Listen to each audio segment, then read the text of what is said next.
Yo llegué aquí pequeño, la costumbre de toda la gente del pueblo era deforestar para hacer espacio, abrir espacio para siembras. Aún así, después de eso seguimos con la tala de árboles sin darnos cuenta de que esto era un serio problema para el medio ambiente. So in Costa Rica, rural community development is becoming very important. And the village of El Tigre is going to become a model of sustainability and rural development. Ríos Tropicales is one of the beneficiaries from Funde Cooperación Sur-Sur project that has to do with a grant between Bhutan and Costa Rica. I am currently the project coordinator of this community development project that has to do with gender equity, sustainable development, and rural farming. This specific project from Ríos Tropicales, it's a very good example on sustainable tourism because this project is really about thinking globally, acting locally. Funde Cooperación is a foundation. The mission of Funde Cooperación is to fund projects on sustainable development. We've been funding projects for over 15 years. The Pacuare River is one of the most beautiful rivers in the world, and it hosts over 100,000 tourists a year. Many of them stay at the different lodges along the river, and most of them are walking distance to El Tigre. El Tigre project is a real model where it's about them becoming micro-entrepreneurs and having new activities and a new source of income. It's really about getting the benefits to the community. Our history with El Tigre has been really interesting. In 1980, we were able to purchase our first piece of rainforest. So we were able to purchase this beautiful land next to the river where our lodge is built now. We get this guy saying, hey, I want you to see this piece of farm I have. So we come up this road and we're going to this beautiful area, and he's telling us how he's selling the rights of the land to this deforestation company.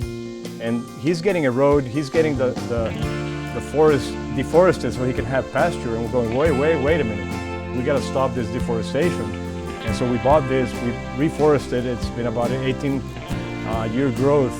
And that's how we got involved with the community of El Tigre.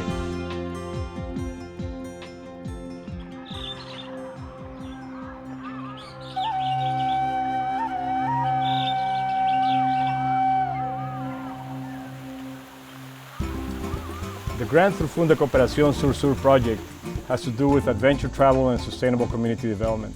It's really great because we're able to build some attractions at El Tigre so people that come down to Pacuare can stay longer and have something to do in El Tigre. We're able to develop a serpentarium, a butterfly garden, an orchid garden, a hydroponic organic garden, and we're working with a tilapia development as well, and we have a great internet cafe in town. So now we're able to get tourists that come either on the road or on the Pacuare to visit El Tigre and get something out of it.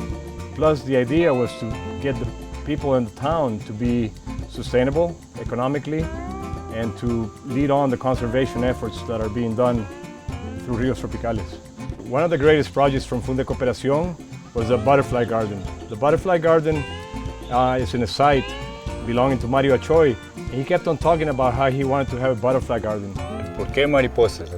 Para mí las mariposas, esto es un lugar mágico y eso es lo que quiero mostrarle a la gente, que la gente pueda venir y que puedan conocer toda su metamorfosis. His family is all involved, his son is one of the guides, his wife and family provide the lunches for the tourists, and the project itself, he's doing it with so much passion.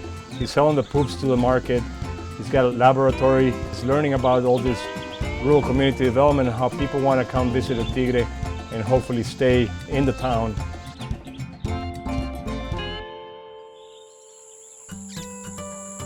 We have Javier Mora. Javier is one of the beneficiaries from this project. He's the owner of the Internet Cafe.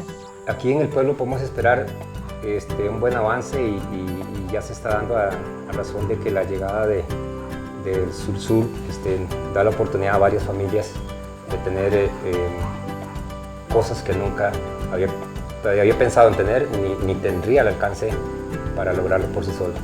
And now Helen Mora, his daughter, runs it, and she's like so happy because she was looking to go away from El Tigre and live somewhere else, live in San Jose and find something to do. So this is a way for her to stay in town.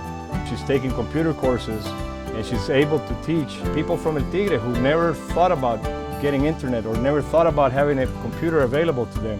La gente del pueblo es quien pueden comunicarse para en otros países o inclusive aquí en un país con amigos o familiares, y también más adelante es que puedan dar clases en línea. We had Carlos Gonzalez, who was already playing with snakes. He loved snakes, so we had been able to help him with some fish tanks. I said, hey, this guy, we can build a serpentarium there. We're able to teach tourists about the different varieties of serpents, and we're able to teach the locals about which snakes are good and which snakes are venomous. Then we're doing a lot about their environmental education. His sister and his mother take care of the orchids. Two of the projects have to do with organic farming. There's a tilapia and there's a hydroponic garden. Usually it's been cilantro farming that's highly in pesticide. So part of the project wanted to change their uses of the soil and use less pesticide. The tilapia project is just a great project for future production. We should be able to provide organic tilapia for the different adventure travel companies that run the Pacuaro River. We got internet at the school. The school of El Tigre was also one of the beneficiaries. What we did there was we bettered their sanitary conditions. We bettered their bathrooms. We got a playground for them, which was a lot better for them than the bathrooms. You know, they just loved the fact that they had a playground, because every time they went out of town and they went to Tigres, that's what they did, to go to the playground. And then they got it right at the school. So they're like the happiest kids. They have cleaner water, they have sanitation, and therefore we were able to apply for this Blue Flag program. It has to do with environmental education, it has to do with reforestation. So they're going back to their homes, to where their parents are probably cilantro farmers, and they're bringing in these new values of environmental and sustainability. So it's just been a great project at the school.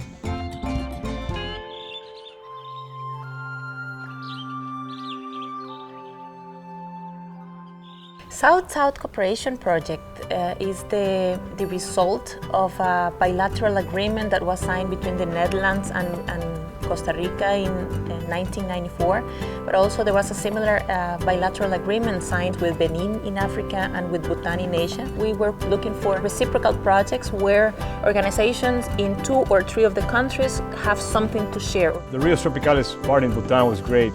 2 of our senior guides, Johnny Calderon and Walter Monge, went to Bhutan and were able to participate in a guide training in Bhutan. They're less experienced in Costa Rica.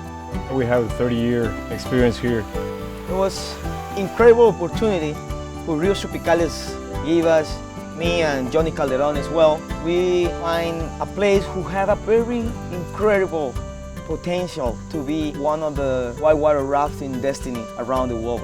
Once we get to the river with the whole students, people who are gonna get the course with us, one of the challenging things was teach them how to swim. This specific project from Rios Tropicales, it's a very good example on sustainable tourism. Rios Tropicales is teaching the tour operators in Bhutan rafting and kayaking operations. And at the same time, Bhutan is very good in sustainable community tourism, and to include them and have them be part of the benefits of the tourists. So it's really about learning from each other.